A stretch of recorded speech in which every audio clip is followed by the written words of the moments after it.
Good evening and welcome to day 44.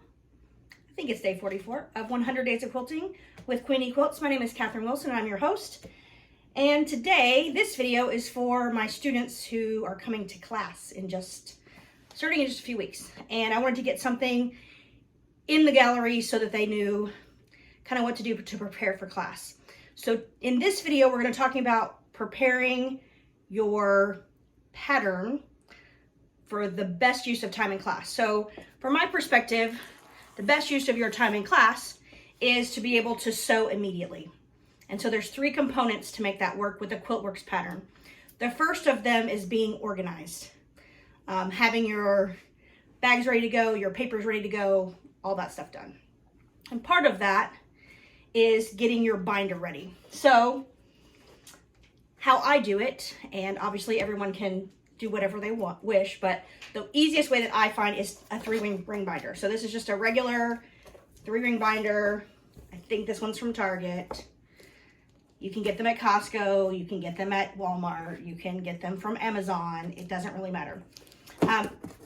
For full-size quilts, I tend to like the 2-inch. This is actually a 2.5. It's a little bigger than the standard one that I would buy, but it's the one that's available and in my house. So it's the one we're using today. I prefer the ones that have a clear sleeve on the front, because what I like to do is I like to take my picture of the one I'm actually making. So this is the picture that comes from Quiltster. If you use Quiltster to design your quilt, you can print out a copy of what it's going to look like. So I slide that in the front. And then if it has a pattern cover sheet, I will slide it in here. Now this one is from a mixer, so it's a custom designed one. It does not have a cover sheet, so there will be no cover. But in most cases, I have one of each. Mine here in my colors, and on the back is the original one. So if I ever need to refer back to it, I can. Now the other things that come, if you've done a Quiltster thing, is a whole set of papers that tell you what kind of strips you need and how much of each fabric you needed or are included in your kit. So I take all of these papers as one thing and I put them in one of these. This is a clear sheet protector with punched holes here. They're 8.5 by 11 size, and these fit in here great. So they're just printed from, in this case they came in the kit. I didn't actually print them myself. I would have been cheap and printed them in black and white, I'll be honest. So anyway, so on these, it's going to have all the information you need about your fabric if you're going fabric shopping. So it has a picture of the fabric. It has the manufacturer SKU and what the manufacturer called the fabric. And then on the left-hand side, it has the total yardage you need.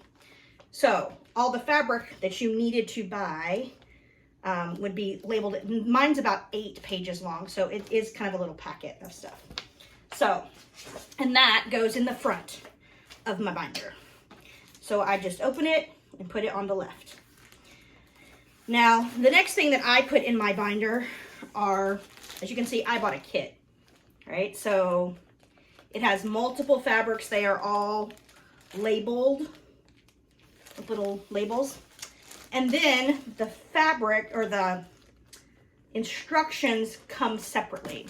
So in each bag, there's another bag that has basically the instructions, right?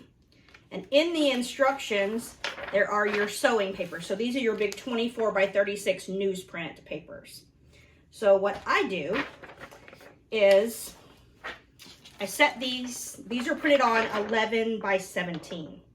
So yes, they will fit in the 8.5 by 11 pages. They'll fit in here. But if you put them in that way, you can't get them out except as a group.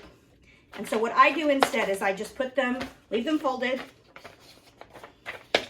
stack them.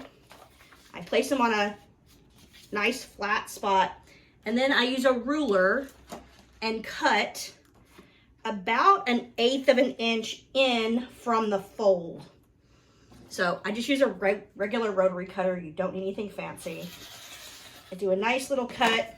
You'll have this little crazy piece of, in this case, 6 or 8 pieces of paper that I've taken off. And then these will now be separated. So this that was a packet is now individual separate sheets, right?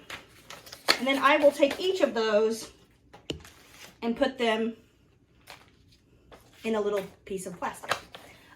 So that does 2 things for me. Number 1 is if there is a correction, and this happens, I wouldn't say it happens regularly, but it does happen.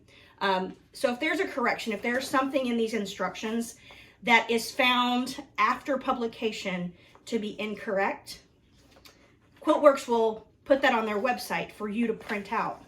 But it will fix, oops, that's probably not a good example, but let's say that there's a correction to this wording here.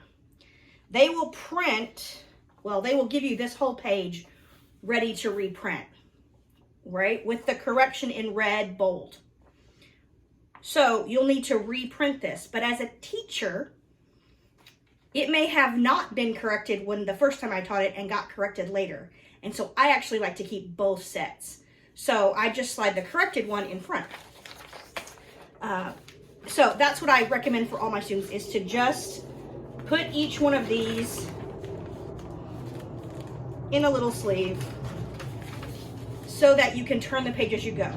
The other thing that it creates for you is a way to mark that you have completed something without writing on your pattern.